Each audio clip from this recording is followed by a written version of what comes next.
It's not a grand conspiracy. Well, maybe not a grand conspiracy as to the origin of the universe and black holes and quasars and so forth, but a conspiracy. There is definitely a conspiracy to shut him down. You cannot tell me that they're using the same phraseology, the same terminology, the same words over and over again. Look, haven't you seen some of the stuff on mainstream media where they're taking the talking heads and showing that they're all saying exactly the same thing? Our good friend Darren Grimes has put together a great little example of that. And it's so obvious. They're all reading from the same script. Well, it's a danger to our democracy. It's a danger to our democracy. They're saying exactly the same thing. Somebody is handing them talking points. Somebody is handing them a pre-approved script. And you can make the argument. Go ahead, read 10. I'll send them to you. I'll send you a folder with 10 of the critiques in it. You read them, then come back and tell me. You can make the same arguments about every Republican talking head, every right-wing nut job who shows up on Fox News. Like who? Okay, name one. Just one, Mike.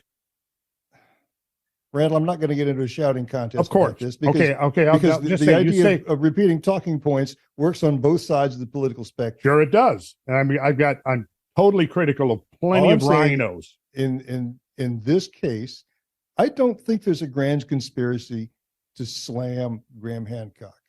I think maybe, unfortunately, he's become a meme or a trend or whatever, but it's become fashionable to take him down.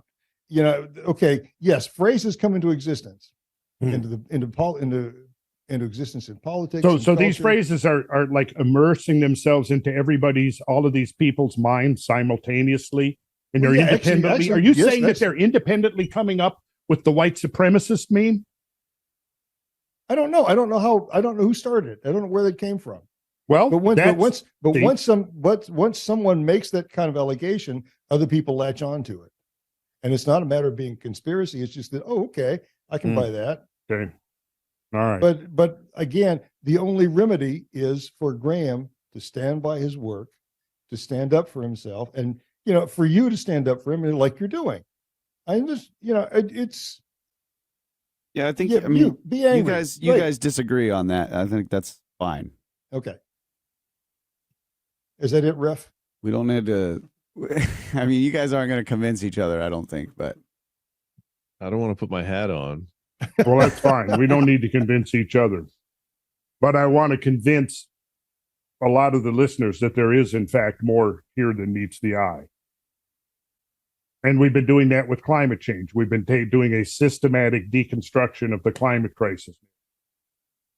And when you go through that, you're confronted with a lot of facts and too many opinions that are not actually based upon the facts. And we see, I've shown example after example of statistical manipulation. I said example after example of statistical manipulation to create a manufactured narrative, and it's being spoon-fed to people who are buying into it. And when you look at something, you can say, well, is this a conspiracy theory or not? I don't know. It's all, semantics.